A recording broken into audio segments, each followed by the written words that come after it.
નમસ્કાર મિત્રો ગુજરાતની શાળ કૃષિ યુનિવર્સિટી છે તેમાં 227 જેટલી જુનિયર ક્લાર્કની ભરતી છે જાહેર કરવામાં આવી છે.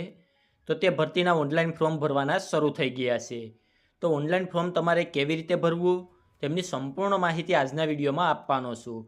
એની પહેલાં અમારી ચેનલમાં પહેલીવાર આવ્યા હોય તો ચેનલને સબસ્ક્રાઈબ કરી દેજો, જેથી ભરતીને લગતી તમામ માહિતી છે એ સૌથી પહેલાં તમારા સુધી પહોંચી શકે. તો ચાલો મિત્રો આપણે આજનો વિડીયો શરૂ કરીએ. તો મિત્રો ફોર્મ કેવી રીતે ભરવું એ પહેલાં જે મિત્રો પોતાની રીતે ઓનલાઈન ફોર્મ ના ભરી શકતા હોય તો તેમનું ફોર્મ છે અમે ઘરે બેઠા ઓનલાઈન ભરી આપીશું. તમે સ્ક્રીન ઉપર જે વોટ્સઅપ નંબર જોઈ શકો છો તેમાં તમારે અમને મેસેજ કરવાનો રહેશે અને અમે ઘરે બેઠા તમારું ફોર્મ છે એ ઓનલાઈન ભરી આપીશું. એમના માટે જે કોઈ પણ ચાર્જ થશે તે તમારે અમને ઓનલાઈન ચૂકવવાનો રહેશે. હવે આપણે ઓનલાઈન ફોર્મ કેવી રીતે ભરવું તેમની વાત કરી લઈએ. તો ઓનલાઈન ફોર્મ ભરવા માટે તમારે કોઈપણ યુનિવર્સિટી એટલે કે કૃષિ યુનિવર્સિટી છે તેમની વેબસાઇટ ઉપર જઈ અને તમે આના માટે ઓનલાઈન ફોર્મ ભરી શકશો. તેમની લિંક છે એ વિડીયોના ડિસ્ક્રિપ્શનમાં પણ આપેલી છે અને આપણી ટેલિગ્રામ ચેનલ છે તેમાં પણ હું યુનિવર્સિટીની છે એ લિંક આપી દઈશ. તો આપણે અહીંયા આણંદ એગ્રીકલ્ચર યુનિવર્સિટી છે તેમની વેબસાઇટ ઉપર જઈ અને આપણે ફોર્મ ભરવાના છે. તો સૌપ્રથમ તો તમારે વેબસાઇટ ઉપર આવી જવાનું છે. તો અહીંયા હોમ પેજ ઉપર તમને ઘણા બધા ઓપ્શન જોવા મળશે. તેમાં કેરિયરનું એક ઓપ્શન જોવા મળશે, જેના ઉપર તમારે ક્લિક કરવાનું રહેશે. કેરિયર ઉપર ક્લિક કરશો એટલે અહીંયા તમને છે એ જુનિયર ક્લાર્ક ભરતી 1/2025 તે જોવા મળશે. અહીંયા તમારે તેના ઉપર ક્લિક કરવાનું છે. તેના ઉપર ક્લિક કર્યા બાદ અહીંયા સૌપ્રથમ તો તેમની માહિતી તમને જોવા મળશે. ત્યારબાદ તમને અહીંયા રજિસ્ટ્રેશન માટેની એક લિંક આપેલી છે અને આના માટે તમે ઓનલાઈન ફોર્મ છે એ 11/8/2025 સુધી ભરી શકશો. તો અહીંયા બ્લુ કલરમાં તમને રજિસ્ટ્રેશન નામની એક લિંક જોવા મળશે. તેના ઉપર ક્લિક કરી અને સૌપ્રથમ તો તમારે અહીંયા પોર્ટલમાં રજિસ્ટ્રેશન કરવાનું છે. તો સૌપ્રથમ તો અહીંયા તેમની બેઝિક માહિતી જોવા મળશે. તો મૂવ ટુ નેક્સ્ટ સ્ટેપ તેના ઉપર તમારે ક્લિક કરવાનું છે. જ્યાં સુધી તમને રજિસ્ટરનો ઓપ્શન જોવા ન મળે ત્યાં સુધી તેના ઉપર તમારે ક્લિક કરવાનું રહેશે. ત્યારબાદ તમારે અહીંયા રજિસ્ટ્રેશન આવશે તેના ઉપર ક્લિક કરવાનું રહેશે. તેના ઉપર ક્લિક કરશો એટલે અહીંયા ન્યૂ રજિસ્ટ્રેશનનું પેજ છે તમારી સામે ઓપન થઈ જશે. તો એમાં અહીંયા પહેલાં તો પોસ્ટ એપ્લાઇડ ફોર તેમાં જુનિયર ક્લાર્ક છે એ આપોઆપ સિલેક્ટ થઈ જશે. ત્યારબાદ અહીંયા એપ્લિકન્ટનું નામ નાખવાનું છે, એટલે કે ઉમેદવારનું તમારે અહીંયા નામ નાખવાનું છે. એમાં મિસ્ટર મિસિસ કે એવું કોઈ પણ લગાડવાનું નથી. 10માની માર્કશીટમાં જે મુજબ તમારું નામ હોય તે મુજબ તમારે અહીંયા ફૂલ નામ છે એ અહીંયા એન્ટર કરવાનું રહેશે. ત્યારબાદ તમારે અહીંયા જેન્ડર સિલેક્ટ કરવાની છે, મેલ છે ફિમેલ છે તે તમારે અહીંયાથી સિલેક્ટ કરી લેવાનું રહેશે. ત્યારબાદ અહીંયાથી તમે કઈ કેટેગરીમાંથી બિલોંગ કરો છો તે તમારે સિલેક્ટ કરવાની છે. અનરિઝર્વડ એટલે કે general category, SC, ST, SCBC કે ઈડબ્લ્યુએસ તે તમારે અહીંયાથી સિલેક્ટ કરી લેવાનું રહેશે. ત્યારબાદ તમે અહીંયા ફોર્મ ભરવા માટે કઈ કેટેગરીમાં એપ્લાય કરવા માગો છો તે તમારે અહીંયાથી સિલેક્ટ કરી લેવાનું રહેશે. ત્યારબાદ જો તમને કોઈ બેન્ચમાર્ક ડિસેબિલિટી હોય એટલે કે પીએસ કેટેગરીમાં આવતા હોય તો યસ આપવાનું છે, અન્યથા તમારે અહીંયા નો આપવાનું છે. એવી જ રીતે જો તમે એક સર્વિસમેન હોય તો યસ આપવાનું છે, અન્યથા નો આપવાનું છે. ત્યારબાદ જો તમે સ્પોર્ટ પર્સન હોય તો યસ આપવાનું છે, અન્યથા તમારે અહીંયા નો આપવાનું છે. ત્યારબાદ તમે હાલમાં છે એ ગુજરાતમાં કોઈપણ એગ્રીકલ્ચર યુનિવર્સિટીમાં છે એ એમ્પ્લોયી હોય તો યસ આપવાનું રહેશે, અન્યથા તમારે અહીંયા નો આપવાનું રહેશે. ત્યારબાદ અહીંયા તમારે તમારી ડેટ ઓફ બર્થ એન્ટર કરવાની રહેશે. તો અહીંયા તમે ડેટ ઓફ બર્થ એન્ટર કરશો એટલે અહીંયા નીચે છે તમારી એજ અહીંયા આવી જશે. જ્યારે ફોર્મ ભરવાની છેલ્લી તારીખ એટલે તો 11/8/2025 સુધીમાં છે એ તમે 20 વર્ષથી નાના ન હોવા જોઈએ અને 35 વર્ષથી વધારે તમારી ઉંમર ના હોવી જોઈએ. જેમાં કેટેગરી વાઇઝ છે એ છૂટછાટ મળવાપાત્ર છે. ત્યારબાદ તમારે અહીંયા ઈમેલ એડ્રેસ નાખવાનું છે અને તમારા મોબાઈલ નંબર છે એ એન્ટર કરવાના છે. મોબાઈલ નંબરમાં તમારે +91 કે 91 આગળ લગાડવાના નથી, માત્ર 10 ડિજિટના જે નંબર હોય છે તે જ અહીંયા નાખવાના રહેશે. અને મોબાઈલ નંબર અને ઈમેલ એડ્રેસ છે એ છેલ્લા 1 વર્ષ માટે ચાલુ રહેવાના હોય તે જ તમારે અહીંયા એન્ટર કરવા, કારણ કે તેની તમામ માહિતી છે તેના ઉપર તમને આપવામાં આવશે. તો અહીંયા બધી જ ડિટેલ નાખ્યા બાદ તમારે કન્ટિન્યુ ઉપર ક્લિક કરવાનું રહેશે. તો અહીંયા તમે કન્ટિન્યુ ઉપર ક્લિક કરશો એટલે તમે જે મોબાઈલ નંબર અને ઈમેલ એડ્રેસ નાખ્યું હશે તે બંનેમાં ઓટીપી આવેલો હશે. તો તે બંનેના ઓટીપી તમારે અહીંયા નાખવાના રહેશે અને ત્યારબાદ ફરીથી તમારે અહીંયા કન્ટિન્યુ ઉપર ક્લિક કરવાનું રહેશે.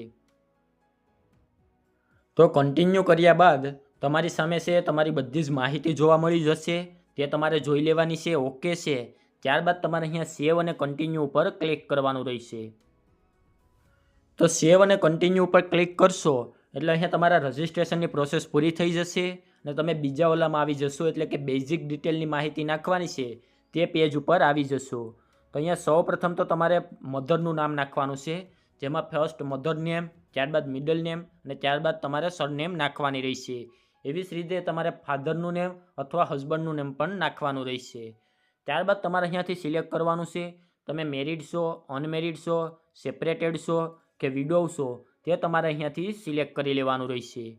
ત્યારબાદ તમારે અહીંયા એડ્રેસ નાખવાનું છે, જેમાં સૌ પ્રથમ એડ્રેસ નાખવાનું છે. ત્યારબાદ તમારે અહીંયાથી છે એ તમારું રાજ્ય સિલેક્ટ કરવાનું છે. રાજ્ય સિલેક્ટ કર્યા બાદ અહીંયાથી તમારે જિલ્લો સિલેક્ટ કરવાનો છે. ત્યારબાદ તાલુકો, તમારા વિલેજનું નામ અને પિનકોડ તમારે અહીંયા એન્ટર કરવાનું રહેશે. ત્યારબાદ તમારે પરમિનન્ટ એડ્રેસ નાખવાનું છે.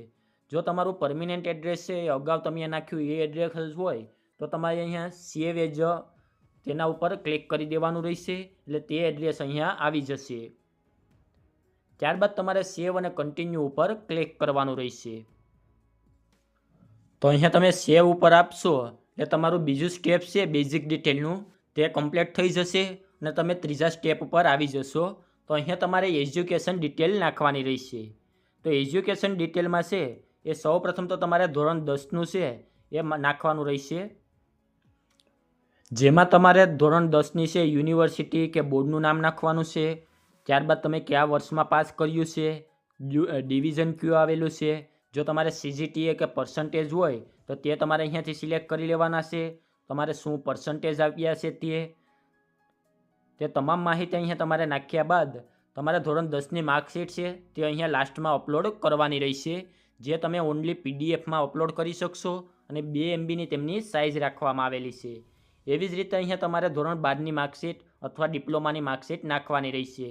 તો તેની ડિટેલ નાખવાની રહેશે. સૌ પ્રથમ તો તેમાં સ્પેશિયલ સબ્જેક્ટ કયો હતો તે, કયા વર્ષમાં તમે પાસ કર્યું તે, કયો ડિવિઝન, ત્યારબાદ CGPA કે પર્સન્ટેજ જે તમારા રિઝલ્ટમાં આપ્યું હોય તે તમારે અહીંયાથી સિલેક્ટ કરી લેવાનું રહેશે. ત્યારબાદ મેક્સિમમ માર્ક કેટલા અને તમારે કેટલા માર્ક આવ્યા છે તે તમારે અહીંયા નાખવાના રહેશે, એટલે અહીંયા પર્સન્ટેજ બાજુમાં આવી જશે અને તમારે ધોરણ 12ની માર્કશીટ છે તે તમારે અહીંયા અપલોડ કરવાની રહેશે. ત્યારબાદ એવી જ રીતે તમારે અહીંયા ગ્રેજ્યુએટની માહિતી નાખવાની છે, જેમાં ગ્રેજ્યુએટની યુનિવર્સિટીનું નામ નાખવાનું છે. ત્યારબાદ સ્પેશિયલ સબ્જેક્ટ, ત્યારબાદ તમારે કયા યરમાં પાસ કર્યું છે ગ્રેજ્યુએટ, કયો ડિવિઝન આવ્યો છે, મેક્સિમમ માર્ક, તમારે કેટલા માર્ક આવેલા છે, તે તમામ માહિતી નાખી અને અહીંયા તમારે અપલોડ કરવાની રહેશે તેમની માર્કશીટ. આ તમામ માર્કશીટ છે એ તમારે PDF ફોર્મેટમાં અપલોડ કરવાની છે અને 2 MBથી વધારે તેમની સાઇઝ ના હોવી જોઈએ. ત્યારબાદ જો તમે વધારાની ક્વોલિફિકેશન ઉમેરવા માગતા હોય તો તમે અહીંયા નીચે ડિટેલ આપેલી છે ત્યાં તમે લખી અને વધારાની ક્વોલિફિકેશન અહીંયા ઉમેરી શકો છો. તે તમામ ડિટેલ નાખ્યા બાદ અહીંયા તમે ઇંગ્લિશ, હિન્દી અને ગુજરાતી લખી, બોલી અને વાંચી શકતા હોય તે મુજબ તમારે અહીંયા ટિક માર્ક કરવાના છે. ટિક માર્ક કર્યા બાદ અહીંયા તમારે નીચે છે કે કોમ્પ્યુટરનું નોલેજ ધરાવો છો તેના ઉપર ટિક કરી અને સેવ અને કન્ટિન્યુ ઉપર ક્લિક કરવાનું રહેશે. તો એજ્યુકેશન ડિટેલ નાખ્યા બાદ અને સેવ અને કન્ટિન્યુ કરશો એટલે તમે ચોથા સ્ટેપ ઉપર પહોંચી જશો, જ્યાં તમારે ડોક્યુમેન્ટ અપલોડ કરવાના છે. તો હવે કયા કયા ડોક્યુમેન્ટ અપલોડ કરવાના છે તેમની વાત કરીએ. તો પ્રથમ છે તમારે ફોટો અપલોડ કરવાનો છે. પાસપોર્ટ સાઇઝનો ફોટો તમારે અહીંયા અપલોડ કરવાનો રહેશે, જેની મેક્સિમમ સાઇઝ છે તમે 100 KBમાં છે એ ફોટો તમે અહીંયા અપલોડ કરી શકશો. તો અહીંયા ચૂઝ ફાઇલ ઉપર ક્લિક કરી તમારે ફોટો સિલેક્ટ કરવાનો છે અને અપલોડ ઉપર ક્લિક કરી અને અહીંયાથી ફોટો અપલોડ કરવાનો રહેશે. ત્યારબાદ તમારે સિગ્નેચર અપલોડ કરવાની છે, તે તમે અહીંયા 50 KBની સાઇઝ સુધીમાં છે એ સિગ્નેચર અહીંયા અપલોડ કરી શકશો. ફોટો અને સિગ્નેચર અપલોડ કર્યા બાદ તમારે અહીંયા જન્મ તારીખના પુરાવા તરીકે છે એ તમે બર્થ સર્ટિફિકેટ અથવા સ્કૂલ લિવિંગ સર્ટિફિકેટ તે બેમાંથી કોઈ પણ એક ડોક્યુમેન્ટ અહીંયા અપલોડ કરી શકો છો. તે તમારે PDF સ્વરૂપે અહીંયા અપલોડ કરવાનું છે, જેમની મેક્સિમમ સાઇઝ છે એ 1 MBની અંદર છે એ તમે અહીંયા અપલોડ કરી શકશો. ત્યારબાદ તમે કાસ્ટ સર્ટિફિકેટ, જો તમે SC, ST કે OBC એ કેમાં આવતા હોય અને તમે અગાઉ સિલેક્ટ કરેલું હોય તો તમારે અહીંયા કાસ્ટ સર્ટિફિકેટ અપલોડ કરવાનું છે. તે પણ તમારે છે એ PDFમાં અપલોડ કરવાનું છે અને મેક્સિમમ સાઇઝ તમારે 1 MBમાં અપલોડ કરવાનું રહેશે. ત્યારબાદ નોન ક્રિમિલિયર સર્ટિફિકેટ. જે મિત્રોએ ઓબીસી સિલેક્ટ કર્યું હોય એટલે કે એસસીબીસીમાં ફોર્મ ભરવા માગતા હોય તો તેમણે અહીંયા નોન ક્રિમિલિયર સર્ટિફિકેટ પણ અપલોડ કરવાનું છે, જેમની મેક્સિમમ સાઇઝ 1 MB હોવી જોઈએ અને તે પણ તમારે પીડીએફમાં અહીંયા અપલોડ કરવાનું રહેશે. ત્યારબાદ કોમ્પ્યુટરના માટે છે તમારે ડોક્યુમેન્ટ અહીંયા કોઈ પણ અપલોડ કરવાનું છે. તો કોમ્પ્યુટર માટે છે એ તમારે ધોરણ 10, ધોરણ 12 કે ડિપ્લોમા અથવા તમે અલગથી કોઈ પણ કોમ્પ્યુટરનો કોર્સ કરેલો હોય તેમાં કોમ્પ્યુટર સબ્જેક્ટ હોય તો તેમનું રિઝલ્ટ તમારે અહીંયા અપલોડ કરવાનું રહેશે. આવી રીતે તમારે અહીંયા તમામ ડોક્યુમેન્ટ અપલોડ કરી દેવાના રહેશે. ત્યારબાદ અહીંયા ટિક માર્ક કરી અને પ્રિવ્યૂ એન્ડ સબમિટ ઉપર તમારે અહીંયા ક્લિક કરવાનું રહેશે. તો અહીંયા તમે પ્રિવ્યૂ ઉપર ક્લિક કરશો એટલે તમે ફોર્મમાં જે બધી જ ડિટેલ ભરી હશે તે તમામ ડિટેલ તમારી સામે આવી જશે, તે તમારે જોઈ લેવાની છે.